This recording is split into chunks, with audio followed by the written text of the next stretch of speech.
Students, तो आज हम अपनी न्यू क्लास स्टार्ट कर रहे हैं। तो उसको पढ़ने से पहले एक छोटा सा रिवीजन ले लेते हैं। ठीक है, जो भी हमने लास्ट क्लास में पढ़ा था और जिस भी बच्चे को समझ में नहीं आया है प्लीज़ मेरे से वो क्लियर कर ले, उसको कॉल कर ले या कैसे भी मेरे से क्लियर करे। और हाँ, आज शाम हमारा जो लाइव सेशन होगा डाउट्स के लिए वो 5 बजे है, तो सभी तैयार है ना। ज़ूम ऐप को डाउनलोड कर लेना, मैं आपको अपनी मीटिंग आईडी और पासवर्ड ग्रुप पे सेंड कर दूंगा, उसको आप टाइप करके ज्वाइन कर सकते हो। ठीक है, उसमें हम सब क्वेश्चंस डिस्कस करेंगे रिगार्डिंग टू दिस क्लास। ठीक है, तो चलिए स्टार्ट करते हैं। सबसे पहले तो जो भी हमने लास्ट क्लास में पढ़ा था उसका एक छोटा सा रिविजन। पढ़ा था क्या? Electricity is a important source of energy, जो कि हम तरह तरह के पर्पज से जगह जगह यूज़ करते हैं। आप लोग मोबाइल फ़ोन यूज़ कर रहे हो, जो जिसमें आप अभी वीडियो देख रहे हो, वो भी एक तरीके से इलेक्ट्रिकल अप्लायंस ही है। उसको भी आपको इलेक्ट्रिसिटी की मदद से बैटरी उसकी चार्ज करनी पड़ती है। तो ठीक है, तो इलेक्ट्रिसिटी समझ में आया। अब इलेक्ट्रिसिटी समझ में आया तो दो तरीके की इलेक्ट्रिसिटी होती है, एक होती है स्टैटिक इलेक्ट्रिसिटी, एक होती है करंट इलेक्ट्रिसिटी। स्टैटिक इलेक्ट्रिसिटी मैं आपको पढ़ा चुका हूँ कल, क्या? जिसमें चार्ज पार्टिकल रेस्ट में होते हैं। क्यों? क्योंकि वो उसमें मूव नहीं कर पाते। तो जितने पार्ट को हमने रब करा केवल वही पार्ट चार्ज रहेगा और वही पार्ट केवल अट्रैक्ट करेगा। फिर मैंने आपको बताया चार्ज क्या होता है। चार्ज एक बेसिक प्रॉपर्टी है किसी भी मैटर की, किसी भी पार्टिकल की, कि अगर किसी पार्टिकल पे चार्ज आ जाए तो वो अपने आसपास क्या बना लेता है? Electric field. और जहाँ तक भी वो इलेक्ट्रिक फील्ड बना रहा है वहाँ तक वो क्या लगाएगा? फोर्स। जो भी उसका कोई अपोजिट चार्ज आया या कैसे भी चार्ज आया, सेम चार्ज आया तो उसको दूर भगा देगा, रिपेल। अपोजिट चार्ज आया तो उसे अट्रैक्ट कर लेगा। ठीक है, चार्ज की हमने यूनिट बताई थी आपको, कूलम। सिंबल बताया था क्यू। ठीक है, डिनोट करते हैं कैपिटल सी से। इसके बाद टाइप्स ऑफ चार्ज बताए थे, positive charge, negative charge. Proton पे पॉजिटिव चार्ज होता है, इलेक्ट्रॉन पे नेगेटिव चार्ज।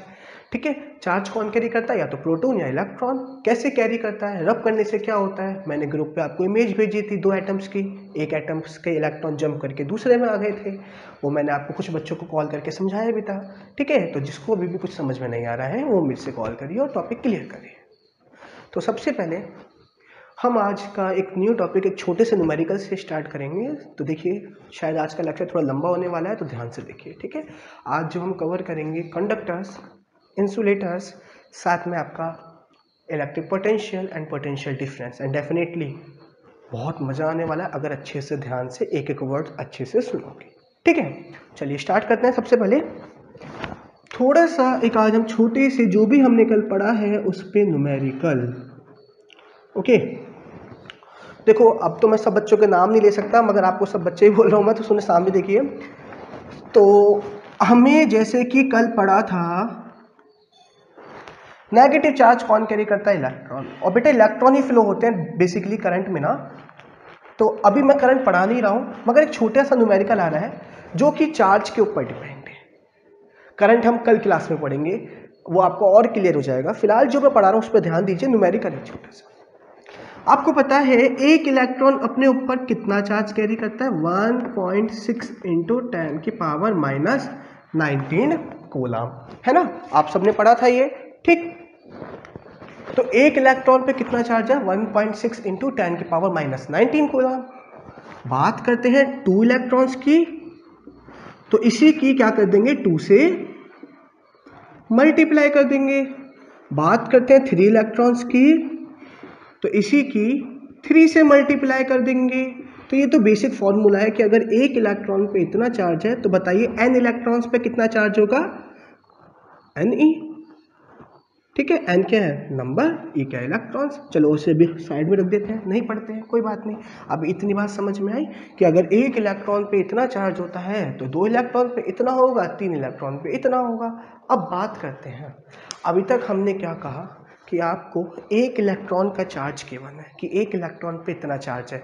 ये भी तो क्वेश्चन आ सकता है कि आपको चार्ज दे रखा है और पूछा जाए आपसे कि बताइए कितने इलेक्ट्रॉन्स की हेल्प से ये चार्ज कैरी होगा। जैसे अभी मैंने क्या बोला, मान लीजिए मैंने बोला कि एक इलेक्ट्रॉन इतना चार्ज कैरी करता है, तो बताइए 1 कूलम कितने इलेक्ट्रॉन्स कैरी करेंगे? मैं रिपीट कर रहा हूं। जैसे मैंने बोला एक चॉकलेट 5 रुपए की है, तो बताइए 100 रुपए की कितनी चॉकलेट आई? सेम काम, एक इलेक्ट्रॉन पे कितना चार्ज है? 1.6 इंटू 10 की power minus 19 coulomb.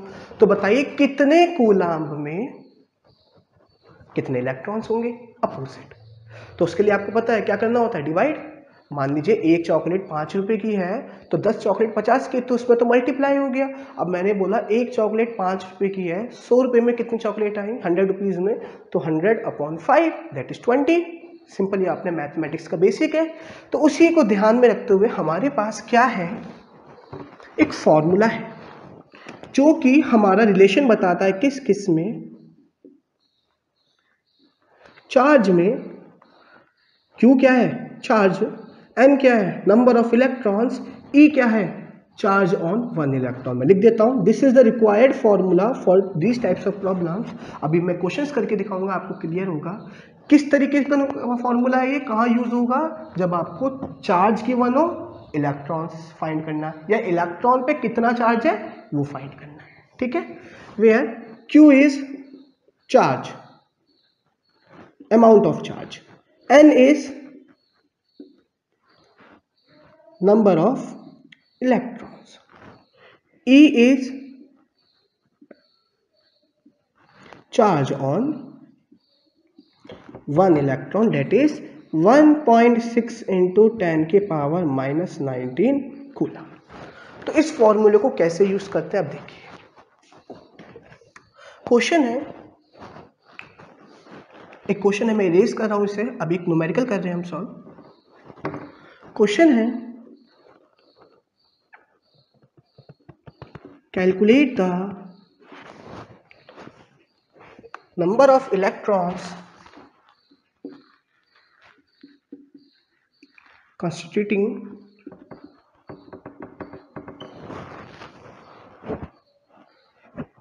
1 coulomb of charge, 1 coulomb of charge. मतलब कि बताइए एक कूलम चार्ज को कितने इलेक्ट्रॉन्स कैरी करेंगे, कितना इलेक्ट्रॉन इसको कैरी करेगा। ठीक है, अभी तक क्या था कि एक इलेक्ट्रॉन पे कितना चार्ज है 1.6 इंटू 10 के पावर माइनस 19 कूलम। अब बोला है कि एक कूलम कितने इलेक्ट्रॉन्स की मदद से कैरी किया जाएगा। तो सीधा सीधा फॉर्मूला है बेटा क्या, Q equal to NE, where Q is charge, charge the value of charge is 1 coulomb. You have to find the number of electrons, that is N. So you have to find the number of electrons, that is N. Similarly, E is the charge on one electron, that is 1.6 into 10 की power minus 19 coulomb. Put these values in this formula, that is 1 is equal to N into 1.6 into 10 की power minus 19 coulomb. So from this n equal to 1/1.6 into 10 की power minus 19, और यहाँ से solve करने पे आएगा 6.25 into 10 की power 18 electrons. तो एक कूलम चार्ज में कितने इलेक्ट्रॉन्स कंस्टिट्यूट होंगे 6.25 इंटू 10 की पावर 18 इलेक्ट्रॉन्स। यहाँ तक आपको समझ में आया है? ठीक है, तो ये फॉर्मूला क्या बताता है, चार्ज और इलेक्ट्रॉन्स में रिलेशन। एक क्वेश्चन आपके लिए लिखिए, calculate the number of electrons consisting in 5, आपका पहला क्वेश्चन क्या है 5 कूलम ऑफ चार्ज, ये आपका आज का पहला क्वेश्चन है। Calculate the number of electrons constituting 1 coulomb of charge के बदले आपका क्वेश्चन है इन 5 coulomb of charge. Same method होगा, सेम फॉर्मूला होगा, Q इक्वल टू N। ये मैं दोबारा समझा चुका हूँ क्या कि Q क्या होता है, चार्ज कितना आएगा उस पर, जैसे यहाँ गिवन था 1 कूलम तो मैंने पुट कर दिया 1, Q की जगह पुट करा 1। N क्या है, नंबर ऑफ इलेक्ट्रॉन्स, तो वो मुझे फाइंड करना था, कैलकुलेट करना था, तो मैंने N की जगह N ही रहने दिया। E क्या है, चार्ज ऑन 1 इलेक्ट्रॉन, ये वैल्यू हमें याद होनी चाहिए, और वो जो कि कितनी होती है बेटा 1.6 इंटू 10 की पावर माइनस 19 कूलम। पुट करने के बाद ये डिवाइड में चला जाएगा, और सॉल्व करने के बाद यहाँ से n आ जाएगा 6.25 इंटू 10 के पावर 18। जिनको ये एक्सप्रेशन सॉल्व करनी नहीं आती घबराइए मत, जब हम मिलेंगे मैं क्लियर कर दूंगा। ठीक है, 9th में हमने पढ़ा था exponent and laws and exponent, कोई बात नहीं, रह गया होगा कोई दिक्कत नहीं है, हम दोबारा से पढ़ लेंगे। फिलहाल के लिए टॉपिक समझिए चल क्या रहा है। बिल्कुल समझ में नहीं आ रहा है तुरंत कॉल करो, ठीक है, वीडियो आगे देखने से पहले तुरंत कॉल करो, होल्ड करो, पॉज करो, और पहले न्यूमेरिकल करके देखो, ठीक है, उसके बाद आगे देखना। चलिए आगे एक और क्वेश्चन आ रहा है, सुनिए। अगला क्वेश्चन है, ये तो आपको समझ में आ गया क्या, कि आपको चार्ज गिवन है। पहले केस में क्या गिवन था, पहला क्वेश्चन आपने क्या करा, आपको चार्ज गिवन था और नंबर ऑफ इलेक्ट्रॉन्स फाइंड करने थे।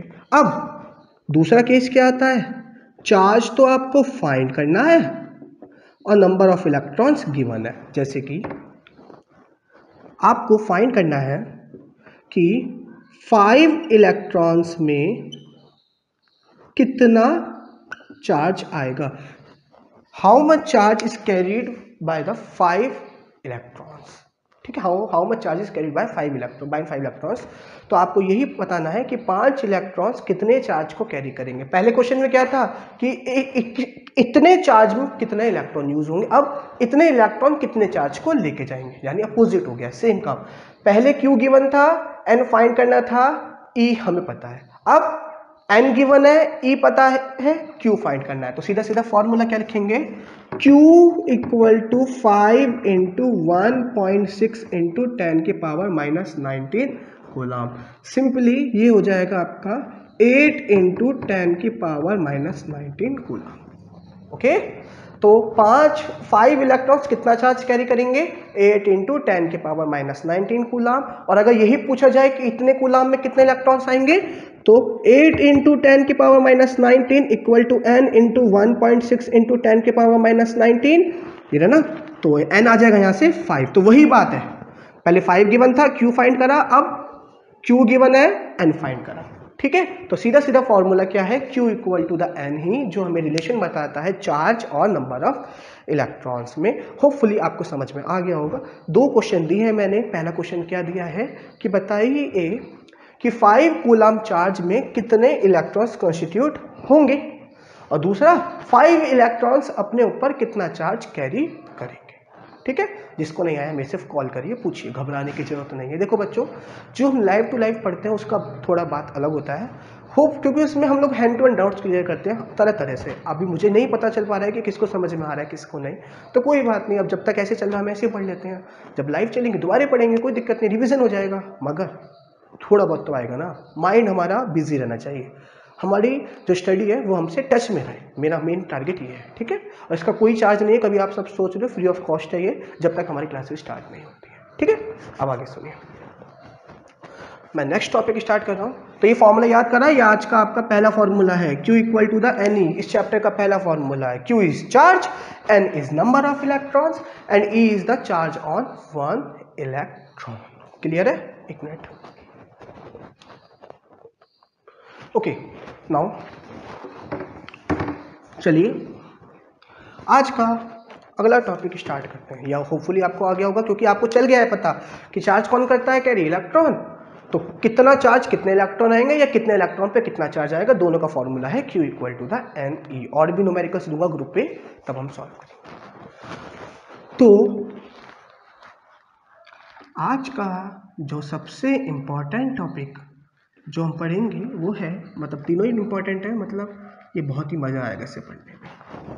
कंडक्टर्स एंड इंसुलेटर्स, बड़ा कंफ्यूज रहते हैं, बच्चों वाली डेफिनेशन पता होती है हमें, क्या क्या कि जिसमें करंट, जिसमें इलेक्ट्रिसिटी फ्लो हो जाए वो तो कंडक्टर, और जिसमें इलेक्ट्रिसिटी फ्लो नहीं होती वो इंसुलेटर। इलेक्ट्रिसिटी फ्लो होने का मतलब जिसमें चार्ज फ्लो हो जाए वो कंडक्टर, जिसमें चार्ज फ्लो नहीं होता वो इंसुलेटर। ये हमारी बच्चों वाली डेफिनेशन, यही पढ़ा है ना कि जिसमें इलेक्ट्रिसिटी कंडक्ट हो। हम लोग इलेक्ट्रिसिटी का मतलब यही समझते हैं जो हमारे घर में आ रही है, मगर इलेक्ट्रिसिटी 2 तरीके की होती है। इलेक्ट्रिसिटी तो ये भी कंडक्ट करते हैं ना, लेकिन कैसी, स्टैटिक। तो हम क्या बोलेंगे, जिसमें चार्ज मूव हो जाए कंडक्टर, जिसमें चार्ज मूव नहीं हो सकता इंसुलेटर। अब क्यों नहीं होता, कैसे वो नहीं होता, वो पढ़ेंगे। तो देखो, सबसे पहले मैं दोनों का कंपैरिजन बताऊंगा और समझने की कोशिश करेंगे। बात करते हैं, दिस इज कंडक्टर। देखिए, ठीक है, कंडक्टर्स क्या होते हैं, जिसमें चार्ज कैन फ्लो। बेसिकली कौन सी इलेक्ट्रिसिटी होती है इसके अंदर, करंट इलेक्ट्रिसिटी, या मैं ये कह सकता हूं जिसमें करंट फ्लो हो जाए वो कंडक्टर। बेसिक पढ़े हैं अभी। Insulator charge can not flow.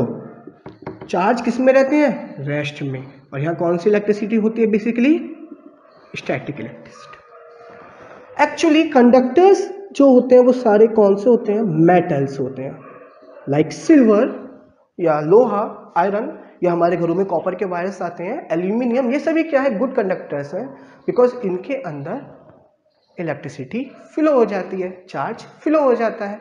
और insulators plastic, would, rubber, scale, जो भी हमने कल एग्जांपल दिए थे, ठीक है, ये बेसिक है। अभी हम डीप पे आएंगे। एक्चुअली अब ऐसा क्या हुआ कि इस कंडक्टर के अंदर तो चार्ज फ्लो कर पा रहे हैं। चार्ज फ्लो चार्ज किसके ऊपर होता है? इलेक्ट्रॉन्स के ऊपर, याद रखना चार्ज। अब ऐसा क्या हुआ कि इसके अंदर तो चार्ज फ्लो हो रहा है, और ऐसा क्या हुआ कि इसके अंदर चार्ज फ्लो नहीं हो पा रहा? क्यों नहीं हो पा रहा भाई? या इसमें चार्ज क्यों फ्लो हो पा रहा है? कुछ तो रीजन होगा, या ऊपर ऊपर से पढ़ लिया? हर चीज का कोई बेसिक होगा ना, कि हमारा बॉडी स्ट्रक्चर ऐसा क्यों है, कुछ ना कुछ कारण है ना। सिमिलरली यहाँ पे कंडक्टर के अंदर चार्ज क्यों फ्लो हो पा रहा है ना, ये हमें पढ़ना है। चलिए आगे ध्यान देते हैं, ठीक है, आगे सुनिए। हाँ जी, तो बात करते हैं आगे। सारे मेटल्स कंडक्टर्स होते हैं, और इंसुलेटर्स क्या होते हैं? Basically non metals. ओके, आगे सुनिए। अब क्या होता है बेसिकली, देखिए सुनिए बेटा, जो हमारे इलेक्ट्रॉन्स होते हैं जिनके ऊपर कैसा चार्ज होता है? नेगेटिव। बेसिकली चार्ज जो हमारे कंडक्टर में चार्ज को फ्लो करवाता है, वो कौन करवाता है? इलेक्ट्रॉन्स। कौन? मैं रिपीट कर रहा हूं, बेसिकली कंडक्टर्स में चार्ज को कौन फ्लो करवाता है? इलेक्ट्रॉन्स, ठीक है। इसमें चार्ज कौन कैरी करता है अपने ऊपर? इलेक्ट्रॉन ना। तो चार्ज भी किसकी मदद से फ्लो होगा? इलेक्ट्रॉन की मदद से। यही बेसिक कॉन्सेप्ट है। अब सुनिए क्या, ये मेरे पास क्या है, सुनना बहुत इंपॉर्टेंट टॉपिक है। कंडक्टर है, ये इनके छोटे छोटे एटम्स हैं।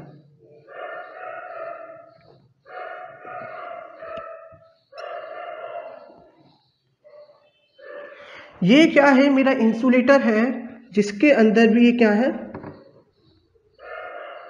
छोटे छोटे एटम्स। अब क्या हुआ, एक्चुअली अब जो बात बताने वाला हूं वो आपकी इसी क्लास की है, मगर केमिस्ट्री की है, अभी समझ लिए।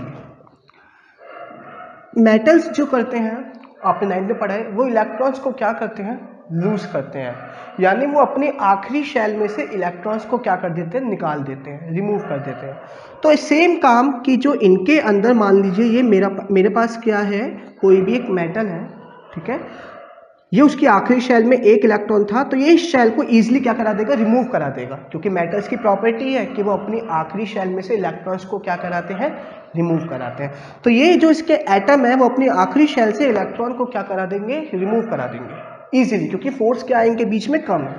जब इलेक्ट्रॉन रिमूव हो गए तो वो इलेक्ट्रॉन्स बाहर तो कहीं गए नहीं, कोई मिला नहीं है इन्हें, वो यहीं पर आ जाते हैं इसके साथ बाहर की तरफ। ये एटम था, ये इलेक्ट्रॉन अब बाहर निकल के यहाँ आ चुका है। तो देखा जाए तो अब इसमें क्या हो चुका है? इलेक्ट्रॉन्स जो है वो फ्री हो गए हैं, अपने एटम से निकल के कहाँ आ चुके हैं? उनके पास आ चुके हैं, जो खाली जो भी चीजें हैं एटम्स के बाहर आ गए हैं। तो इसका मतलब क्या है कि कंडक्टर में क्या है? कुछ फ्री इलेक्ट्रॉन्स आ चुके हैं, क्योंकि उनके एटम्स ने अपने अंदर से इलेक्ट्रॉन को क्या कर दिया? लूज कर दिया। 9th में पढ़ा था ना कि मेटल्स अपने आउटर मोस्ट शेल में से इलेक्ट्रॉन्स को लूज करते हैं, वही काम हो चुका है। तो यहाँ लूज हो चुके हैं, और लूज हो गए हैं तो वो फ्री हैं, उनके पास कोई काम नहीं है। तो कंडक्टर्स क्या होते हैं? बेसिकली जिनके पास फ्री इलेक्ट्रॉन्स होते हैं, और जब इलेक्ट्रॉन्स फ्री हैं तो यही फ्री इलेक्ट्रॉन अपने ऊपर चार्ज को कैरी करते हैं और एक जगह से दूसरी जगह मूव करवाते हैं। और जब चार्ज मूव हो गया तो उसके अंदर क्या फ्लो हो गया? इलेक्ट्रिसिटी। क्या आ गया उसके अंदर? करंट। तो कंडक्टर्स क्या है? बेसिकली वो सब्सटेंसेस होते हैं जो जिसके अंदर इलेक्ट्रिसिटी फ्लो हो सकती है, ठीक है। क्यों हो सकती है? क्योंकि उनके अंदर क्या पाए जाते हैं? Free electrons. इलेक्ट्रॉन्स यहाँ पे क्या काम कर रहा है? एज अ कैरियर, कि अपने ऊपर चार्ज को कैरी करता है और एक जगह से दूसरी जगह ले जाता है। मान लीजिए मैं चार्ज हूँ, मुझे दिल्ली जाना है, अगर मुझे ट्रांसपोर्ट ही ना मिले तो क्या मैं जा पाऊंगा? नहीं ना। तो यहाँ पर चार्ज क्या हो गया, मैं ट्रांसपोर्ट क्या हो गया, इलेक्ट्रॉन। तो इलेक्ट्रॉन एक ट्रांसपोर्टेशन का काम करता है, चार्ज को उठा के एक जगह से दूसरी जगह, क्योंकि हमें पता है चार्ज किसके ऊपर कैरी होता है, इलेक्ट्रॉन्स के ऊपर। प्रोटॉन तो अब फिक्स रहते हैं फिर भी, लेकिन मेनली हम इलेक्ट्रिसिटी में किसकी बात करते हैं, केवल इलेक्ट्रॉन्स की। मेन चार्ज यही है, ठीक है। तो फ्री इलेक्ट्रॉन्स होने की मदद से इसके अंदर चार्ज इजीली फ्लो हो जाता है, क्योंकि वो इलेक्ट्रॉन एटम्स क्या कर देते हैं, लूज कर देते हैं अपने आखिरी शेल में से। तो that's why charge can flow, electricity आ जाती है, सारे मेटल्स लूज करते हैं, फ्री इलेक्ट्रॉन्स आ गए, चार्ज फ्लो हो गया। तो दैट्स वाई हम क्या बोलेंगे, मेटल्स क्या बोलेंगे, conductors are those substance in which charge can flow. Why? Because they are free electrons, some free electrons which carry charge from one point to another. और ठीक है, और दूसरी भाषा में क्या कहेंगे कि इसके अंदर जो रुकावट पैदा करने वाली चीजें होती हैं, जो करंट को रोकने से रोकती है, इन इलेक्ट्रॉन को फ्लो करने से रोकती है, वो बहुत लो होता है। क्या होता है? Low resistance. अभी पढ़ेंगे आगे रेजिस्टेंस, डीप पढ़ेंगे, अभी छोटा सा मीनिंग बता रहा हूं ऊपर ऊपर का। रेजिस्टेंस मतलब कि इस रास्ते में कितनी रुकावट है, ऑब्स्टिकल्स, परेशानियां। तो यहां पर रेजिस्टेंस क्या होता है, बहुत लो होता है, इसलिए इन चार्ज को फ्लो होने में कोई दिक्कत भी नहीं होती। मान लीजिए मुझे गाड़ी से जाना है, एक रोड तो बहुत अच्छा है, एक जंगल से जा रहा हूं, तो जंगल में रुकावट ज्यादा होगी तो वहां रेजिस्टेंस हाई हो गया, रोड पे रुकावट बहुत कम होगी तो वहां रेजिस्टेंस लो हो गया। तो ये रोड है जहाँ रेजिस्टेंस लो है, जिससे ये जो व्हीकल है, इलेक्ट्रॉन्स जो अपने ऊपर हमें लेके जा रहा है, चार्ज को लेके जा रहा है, वो इजीली यहाँ से यहाँ तक फ्लो कर गया। ठीक है, तो कंडक्टर्स ये सब होते हैं क्या, जिसमें चार्ज फ्लो हो सकता है, जो जिसके अंदर चार्ज फ्लो हो गया तो करंट आ सकता है। क्यों फ्लो हो सकता है चार्ज, कौन कैरी करता है, इलेक्ट्रॉन। तो इसके अंदर कुछ फ्री इलेक्ट्रॉन्स होते हैं जो चार्ज को एक जगह से दूसरी जगह ले जाते हैं। कैसे ले जाते हैं आगे पढ़ेंगे डे बाय डे, ठीक है, सब क्लियर कर दूंगा, चिंता मत करो। फ्री इलेक्ट्रॉन्स होते हैं, सारे मेटल्स इसके एग्जांपल होते हैं, साथ में इसमें रेजिस्टेंस क्या होता है, बहुत लो होता है। ठीक है, बात करते हैं इंसुलेटर्स।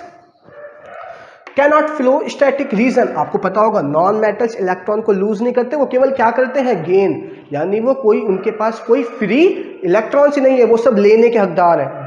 इलेक्ट्रॉन्स को जब ले देंगे ही नहीं, अपनी आखिरी शेल में से रिमूव ही नहीं कराएंगे, तो यहाँ कोई फ्री इलेक्ट्रॉन नहीं होगा।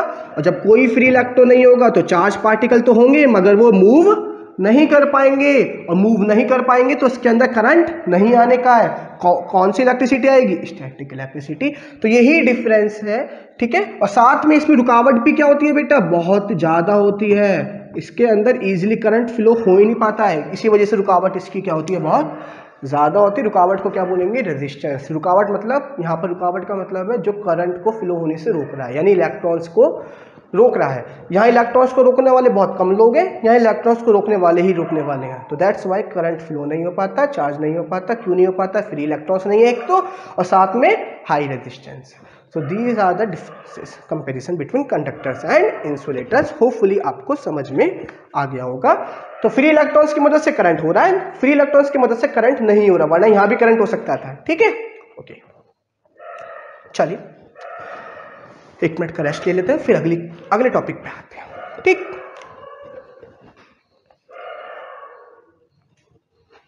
ओके, अगला जो टॉपिक आ रहा है, देखो मैंने बोला था आज का लेक्चर थोड़ा लंबा होने वाला है, जहां भी समझ में नहीं आ रहा है पॉज करिए और तुरंत पूछिए मेरे से। ओके, कोई लापरवाही नहीं भाई बच्चों, यूटिलाइज करो आपके लिए, ठीक है। अब जो भी लॉस हो रहा है उसको हम करेंगे रिकवर, मेरा प्रॉमिस है आपसे, किसी को भी घबराने की जरूरत नहीं है। चाहे मैं संडे बुलाऊं, चाहे 2-2 बार बुलाऊं, मेरी जिम्मेदारी है, मैं पूरा टाइम से सिलेबस पूरा होगा, अच्छे से पढ़ेंगे, ठीक है। बस आप लोग साथ देना। अब सुनिए, अगला जो टॉपिक है वो है electric potential and potential difference. पहले इलेक्ट्रिक पोटेंशियल आते हैं और फिर लास्ट टॉपिक आज का पोटेंशियल डिफरेंस। देखिए क्या होता है भाई, बहुत इंपॉर्टेंट है, सुनिए। इलेक्ट्रिक पोटेंशियल बेसिकली क्या होता है, मान लीजिए ये मेरे पास इन्फिनिटी है, क्या है, इन्फिनिटी। यहां पर एक चार्ज रखा है 1 कूलम का, कितने का, केवल 1 कूलम।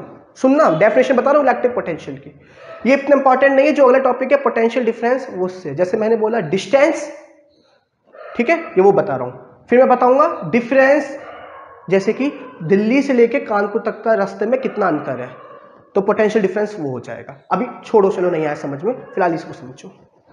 इन्फिनिटी मतलब जो मुझे नहीं पता कहाँ रखा है, मेरे से 100 मीटर की दूरी पे भी हो सकता है, 50 के भी, 200 भी, 1 किलोमीटर, 2 किलोमीटर, 50 किलोमीटर। इन्फिनिटी का मतलब जिसका डिस्टेंस मुझे नहीं पता कहाँ रखा है, ठीक है। तो इन्फिनिटी का मतलब कैलकुलेट नहीं कर सकता, मुझे नहीं पता कहाँ है। तो वहां पर 1 कूलम चार्ज रखा, चार्ज हर जगह होता है। ये मेरा क्या है, मान लीजिए एक इलेक्ट्रॉन है, तो ये अपने आसपास क्या बना रहा है, इलेक्ट्रिक फील्ड, क्योंकि इसके ऊपर चार्ज है।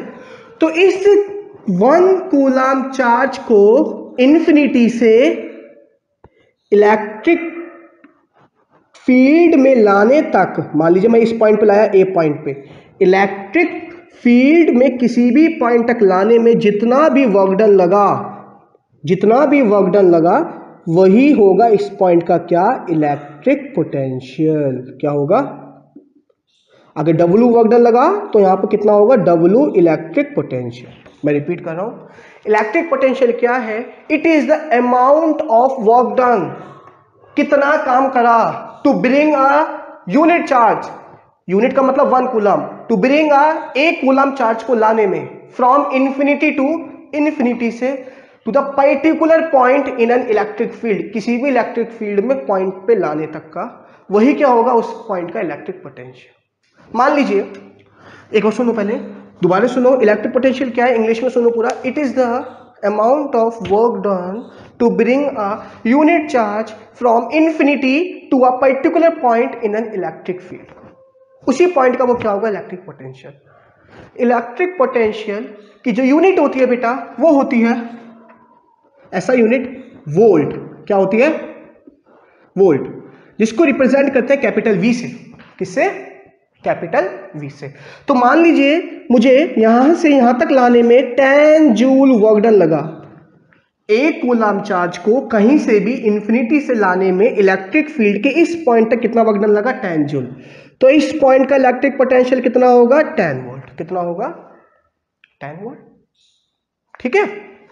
मान लीजिए इसको यहां तक लाने में लगा 15 जूल वर्क डन, तो इस पॉइंट का क्या होगा, 15 वोल्ट, क्योंकि वर्क डन की यूनिट होती है जूल। तो यही मेरा इलेक्ट्रिक पोटेंशियल है। वोल्ट सुना, वोल्टेज अभी पढ़ाएंगे, वो पोटेंशियल डिफरेंस होता है। तो फिलहाल इलेक्ट्रिक पोटेंशियल क्या है, it is the amount of work done, जैसे यहां पे 10 जूल है, to bring a unit charge, 1 coulomb charge को, फ्रॉम इन्फिनिटी, इन्फिनिटी से, to a particular point A तक in an electric field, is the potential difference of that point. 10 joule work done लगा, तो इसका पोटेंशियल कितना हो गया, इलेक्ट्रिक पोटेंशियल 10 वोल्ट। यहां तक लाने में कितना वर्क डन लगा, 15 जूल, तो कितना हो गया, 15 वोल्ट। तो यहां पे क्या आया, क्या कि इलेक्ट्रिक पोटेंशियल क्या होता है आपका, सीधी बात समझ में आई क्या, कि अगर कि इन्फिनिटी से किसी भी चार्ज को इलेक्ट्रिक फील्ड तक लाने में कितना वर्क डन लग रहा है, ठीक है। मैंने बोला कि इस पॉइंट का, फॉर एग्जांपल मैंने बोला डिफाइन 1 वोल्ट, इट मींस किसी भी यूनिट चार्ज को इन्फिनिटी से जिस भी पॉइंट का ये पोटेंशियल है वहां तक लाने में कितना वर्क डन लगा है, 1 जूल, ठीक है। डिफाइन 1 वोल्ट क्वेश्चन है आज का, तीसरा क्वेश्चन, डिफाइन 1 वोल्ट। क्या, if there is 1 joule work done to bring a unit charge from infinity to a that point, then the potential of that point is 1 volt, okay। तो पहला question आज का क्या क्या है, आज का पहला क्वेश्चन सीधी सीधा जो न्यूमेरिकल से थे, दोनों दो क्वेश्चन हो गए। तीसरा define 1 volt, define, and fourth question what is electric potential, I repeat again, electric potential is the amount of work done to bring a unit charge from infinity to a particular point in an electric field is the electric potential of that point. If 10 joule work is done, then the electric potential of A is 10 volt. If the 15 joule work is done from infinity to B, then the electric potential of B is 15 volt. यहां तक समझ में आया, electric potential, ठीक है। चलिए इसमें और कुछ नहीं करना, अगला जो टॉपिक आ रहा है, लास्ट टॉपिक आज का, वो इंपॉर्टेंट है, सुनिए।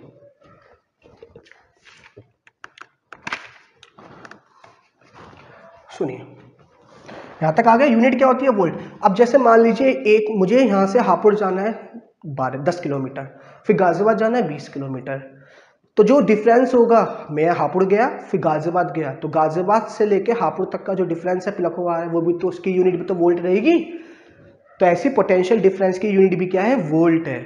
मान लीजिए, अभी समझिए मैं आपको समझाऊंगा। पहले यहां तक बताइए, जिसको नहीं आया तुरंत कॉल करिए। टॉपिक आता है आपका, क्योंकि आज का लास्ट टॉपिक है, इसकी यूनिट भी वोल्ट होती है। ये पोटेंशियल ही तो आता है, पोटेंशियल से तो आया है। मान लीजिए ये मेरा हापुड़ है, ये मेरा, सर सुनो, इस देखो पहले बेसिक सुनो, अभी इसको बहुत अच्छे से समझाऊंगा, बहुत अच्छा एग्जांपल दूंगा, आपको क्लियर होगा। अभी इसका मैं केवल आपका ओरली बता रहा हूं, डेफिनेशन के रूप में बता रहा हूं, ठीक है। ये छोड़ो, चलो भूल जाओ, इसको याद रखना, अभी इसको बाद में पढ़ेंगे। अभी पहले मैं कुछ और बताता हूं। अब सुनिए, थोड़ा सुनने की बात है, इसको साइड में रखो। इलेक्ट्रिक पोटेंशियल आपको समझ में आ गया, the amount of work done to bring a unit charge, only unit charge from infinity to a particular point in an electric field is the electric potential of that point. Okay, समझ में आया? यहां तक 10 joule लगा 10 volt, यहां तक 15 joule लगा 15। अब पोटेंशियल डिफरेंस, बेसिकली इसको दोबारा बना दूंगा, अभी रेस कर रहा हूं। बेसिकली पोटेंशियल डिफरेंस, देखिए सुनिए, प्लीज ध्यान से सुनिए।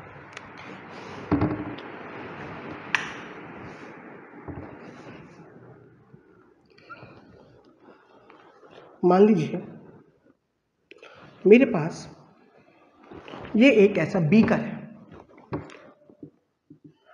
प्लीज ध्यान से सुनेंगे सब, जिसको नहीं आ रहा तुरंत। इसके अंदर कोई लिक्विड फिल है, एग्जांपल के तौर पे वाटर, दोनों सेम लेवल पे है, जितना पानी इस साइड है उतना ही पानी इस साइड है। तो आपके लिए एक छोटा सा क्वेश्चन, क्या ये पॉइंट ए मान लिया मैंने, ये बी मान लिया, क्या इसमें वाटर मूव करेगा? नहीं करेगा ना। क्यों नहीं करेगा?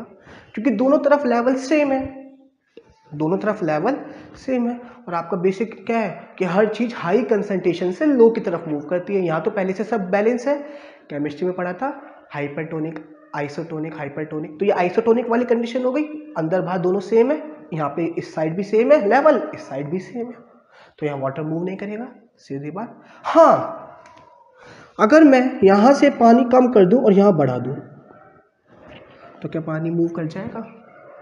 कर जाएगा ना, सीधी बात है, मूव कर जाएगा ना। तो वही याद रखो। तो ये क्या हो गया, इनका डिफरेंस हो गया, यानी हमारा डिफरेंस होना जरूरी है किसी भी चीज को मूव करवाने में। अभी भूल जाओ पोटेंशियल डिफरेंस, जो बता रहा हूं उसे सुनो।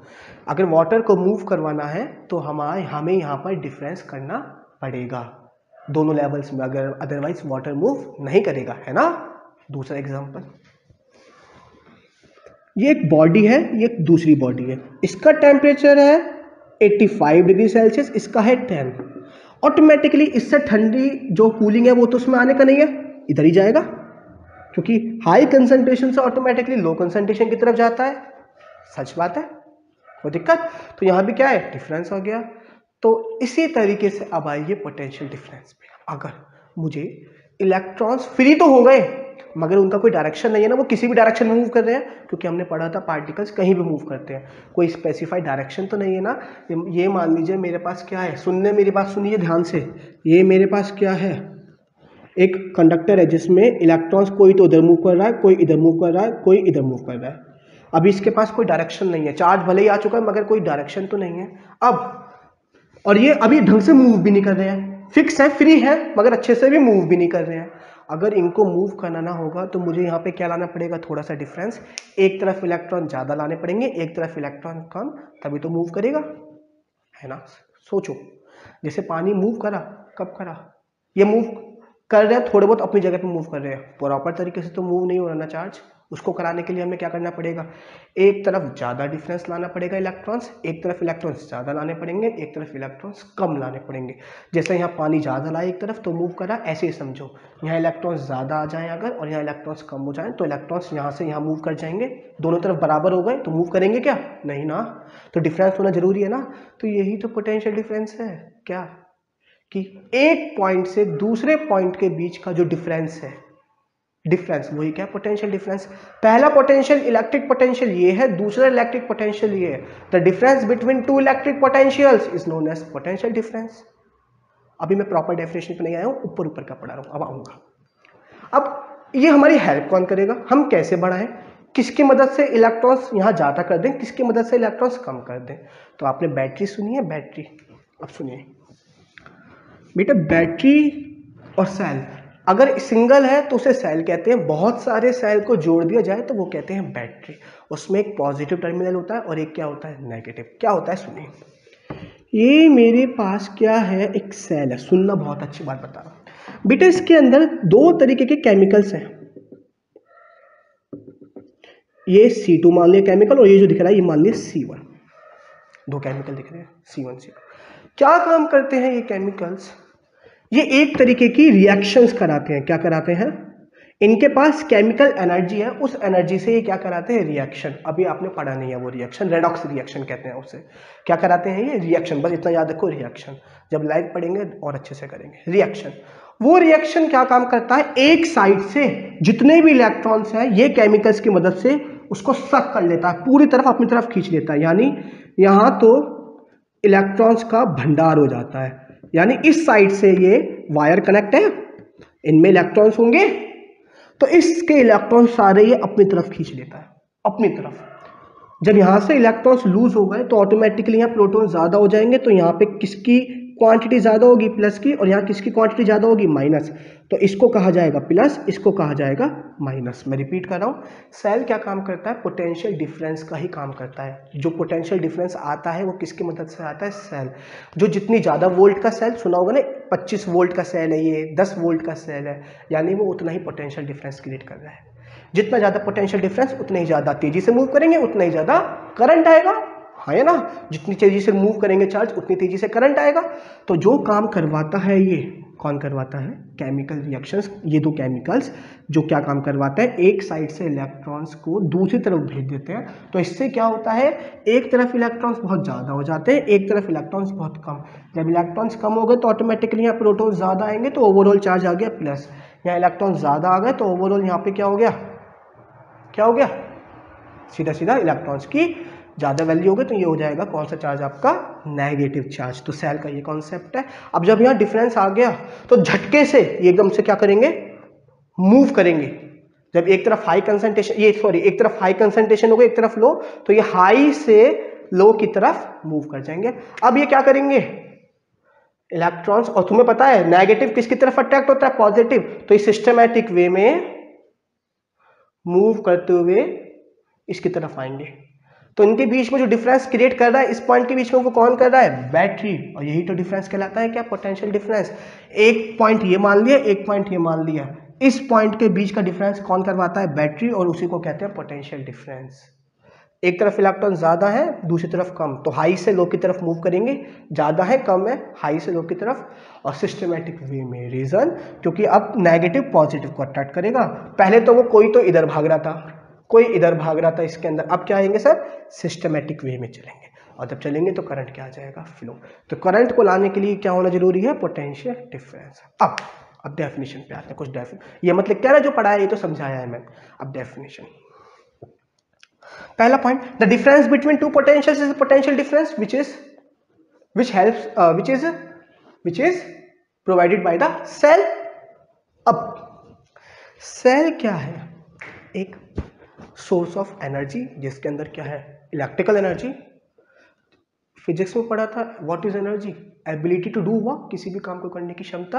या काम कौन सा हो रहा है, इलेक्ट्रॉन्स को मूव कराने का, एक पॉइंट से दूसरे पॉइंट में, इलेक्ट्रिक फील्ड के अंदर ही एक पॉइंट से दूसरे पॉइंट तक काम हो रहा है। क्या, डिस्प्लेसमेंट ऑफ इलेक्ट्रॉन्स, किसकी मदद से, इस सेल्स की मदद से। सेल क्या दे रहा है, पोटेंशियल डिफरेंस। तो बेसिकली पोटेंशियल डिफरेंस क्या कर रहा है, वर्क डन करवा रहा है। क्या करवा रहा है, वर्क डन, किसका, इलेक्ट्रॉन्स को मूव कराने का, इस पॉइंट से लेकर इस पॉइंट तक।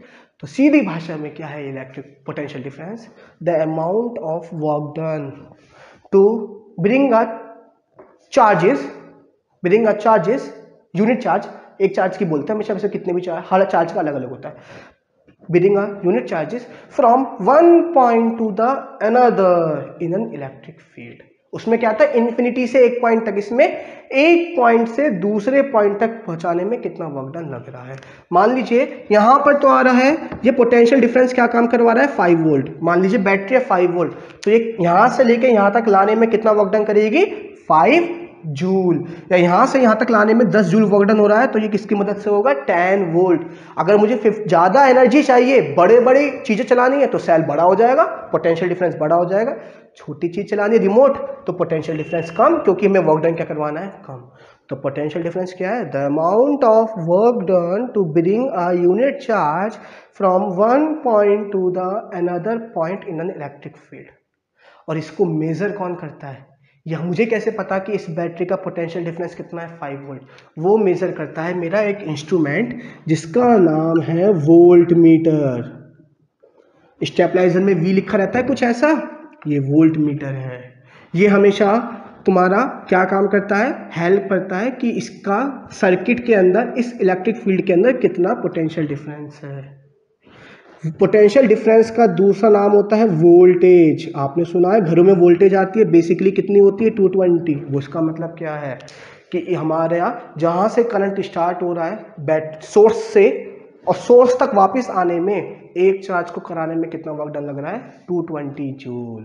ओके, तो ये कौन काम करवाता है, हमारे घर में कौन देता है पोटेंशियल, जो बड़े बड़े पावर स्टेशंस होते हैं, वो उनकी मदद से तो हमारे घरों में लाइट आती है। ठीक है, वरना कंडक्टर तो है ही, चार्ज तो है ही, करंट क्यों नहीं फ्लो हो रहा, जब तक उसमें क्या नहीं आएगा, पोटेंशियल डिफरेंस नहीं आएगा। जब तक एक तरफ इलेक्ट्रॉन ज़्यादा नहीं होने के और दूसरी तरफ कम, जब तक मूव नहीं करेगा। आपने देखा होगा वोल्टेज कम हो जाती है तो एनर्जी भी कम आती है। रीज़न, जब डिफरेंस कम हो गया तो वर्क डन भी क्या होगा, कम होगा, एनर्जी कम हो गई तो वर्क डन भी कम। तो पोटेंशियल डिफरेंस क्या है, the amount of work done to bring a unit charge from one point to the another in an electric field, और the difference between two potential, यहाँ 10 का है या 5 का है, तो दोनों के बीच का डिफरेंस, यहाँ एक तरफ ज़्यादा एक तरफ कम, कितने ज़्यादा है कितना कम है, वो भी क्या है, पोटेंशियल डिफरेंस। और इसी डिफरेंस की मदद से क्या हो रहा है, वर्क डन। ये केमिकल एनर्जी क्या करवा रही है, इलेक्ट्रॉन्स को मूव करवा रही है सिस्टमैटिक वे में। तो यहाँ तक समझ में आया। तो यहाँ से एक फॉर्मूला आता है सीधा सीधा, क्या, पोटेंशियल डिफरेंस को भी V से मानेंगे, W upon Q, V equal to W upon Q, V equal to W। V is potential difference, W is work done, Q is quantity of charge. अगर Q चार्ज मूव कराने में, यहाँ पर Q charge है, इसको move कराने में यहाँ तक W वर्क डन हो रहा है, कितना वर्क डन हो रहा है, W, तो जो बैटरी है उसका पोटेंशियल डिफरेंस कितना होगा, V, कितना, V। तो potential difference is the amount of work done, सुनो फॉर्मूले से समझो, the amount of work done to bring a unit charges from one point to another in an electric field is a potential difference. आया, ये potential difference का example. पानी ज़्यादा तभी मूव करेगा, ऐसे ही इलेक्ट्रॉन्स भी तभी मूव करेंगे जब यहाँ एक तरफ ज़्यादा होगा एक तरफ कम होगा। बेसिकली क्लियर है, formula is V equal to W upon Q. अगली क्लास में इसके न्यूमेरिकल्स करेंगे। आज करेक्ट 5 बजे लाइव मिलेंगे, तैयार रहिएगा सर। इसके बाद ये फॉर्मूला हो गया। अब इसकी यूनिट V क्या है, वोल्ट, W की यूनिट क्या होती है, वर्क डन की, जूल, चार्ज की क्या होती है, मैंने कल ही पढ़ाई है, कूलाम। तो 1 volt is equal to the 1 joule per coulomb. तो define 1 volt, it means the if there is 1 joule work, define 1 volt, if there is 1 joule work to bring a 1 coulomb charge, then it is a 1 volt. यहीं से आया derivation. तो 1 volt is equal to 1 JC minus, क्योंकि C जब ऊपर ले जाएंगे तो पावर माइनस की हो जाएगी। ठीक है, और ये भी लिख सकते हैं इसको 1V equal to 1J upon 1C। ठीक है, कौन मेजर करता है इसे, वोल्ट मीटर। इसका दूसरा नाम वोल्टेज। घरों में कितना आता है, 220। होता क्या है ये कि दो बीचों में डिफरेंस कितना है, दो पॉइंट के बीच का डिफरेंस कितना है, किधर इलेक्ट्रॉन ज़्यादा है किधर कम है, कितने ज़्यादा है, वो कितना काम कर पाएंगे, यही क्या है, पोटेंशियल डिफरेंस। और जितना ज़्यादा डिफरेंस होगा उतनी ज़्यादा वर्क डन होगा, उतनी ज़्यादा इलेक्ट्रिसिटी आएगी। जैसे मैंने ये एग्जाम्पल दिया, बेसिकली ये इलेक्ट्रिक पोटेंशियल डिफरेंस है। ये इस पॉइंट का पोटेंशियल हो गया, यहाँ पोटेंशियल क्या है, ज़्यादा। मान लीजिए ये हाइट कितनी है, 50 मीटर, तो ये पोटेंशियल क्या हो गया इसका, 50 मीटर। यहाँ कितना है, 10 मीटर, तो इसका पोटेंशियल क्या हो गया, 10 मीटर। इनके बीच का डिफरेंस कितना है, 40 मीटर। तो यानी मुझे मूव कराने के लिए कितना वर्क डन चाहिए, 40 का, तभी तो ये मूव करेगा। समझ रहे हो ना मेरी बात। तो सेम काम यहाँ पर पोटेंशियल डिफरेंस है, यही है। अब जिसको नहीं आया मेरे से कॉल करो, पूछो आराम से, लेक्चर होगा। ठीक है, रिलैक्स करो, जो टॉपिक नहीं आ रहा तुरंत पूछो। आज के लिए इतना, कल न्यूमेरिकल्स करेंगे, करंट इलेक्ट्रिसिटी स्टार्ट करेंगे। जिसको नहीं आया दोबारा बोलो, दोबारा बना के भेजूंगा। बेटा देखो, मैं भी समझ रख सकता हूँ कि शायद नहीं आ रहा हूँ समझ में, अगर नहीं आ रहा है तो घबराओ मत, प्लीज़ भरोसा रखो, मैं सब करा दूँगा। कॉल करो, लाइव सेशन करेंगे, उसमें डिस्कस करेंगे, क्योंकि फेस टू फेस की बात अलग होती है। अभी मुझे नहीं चल पा रहा, आपके एक्सप्रेशन नहीं देख पा रहा हूँ, मैं आपको समझ नहीं पा रहा हूँ कि आपको आ रहा है नहीं आ रहा है, तो कोई झूठ नहीं बोलेगा नहीं आ रहा, साफ मना कर दो, मैं दोबारा बताऊँगा, भरोसा रखो, घबराओ मत, ठीक। तो आज के लिए इतना।